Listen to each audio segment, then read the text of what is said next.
So, what's up mga keepers? Magandang hapon. Yan. Pakan tayo ng BBS. Ganyan tayo mag-harvest ng BBS. So, yung mga na-hatches nandyan sa baba. Yan, mga orange din. Ito yung mga binalatan ng BBS. Yan. Ang gamit pala natin ng BBS mga bossing is Aquamaster. Yan. Lagyan na lang natin dyan sa comment section yung link or dyan sa Yellow Basket. Para kapag mag-order kayo yan, dali nyo na lang makita. Ito yung na-hatch natin. Oh. Dami na.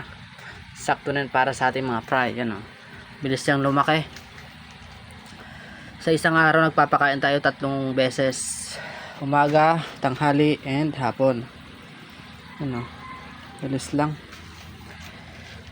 And may mga panibagong fry na naman tayo dito. Ito, ayan o. Na-harvest lang natin to kanina. Dito sa isang rep tab natin. Kaya ayan, pakain tayo para mabusi lang lumaki. Ito yung mga PKBM na red eye natin o. Solid ng male oh. Grabe yung male. Pogi. Sinama na natin yung male dito. Ito mga red eye pa to. Dami tayong red eye mga bossing. Dito mga PKBM pa dito. Mga fry. Halos lahat mga fry dito sa taas. Then yung mga guppies. Andun na nakalagay. Yan oh. Ito nyo ba? Mga tuxedo short body. Yan nakalagay. Kaya yan. Tara pakain muna tayo ng ating mga isda.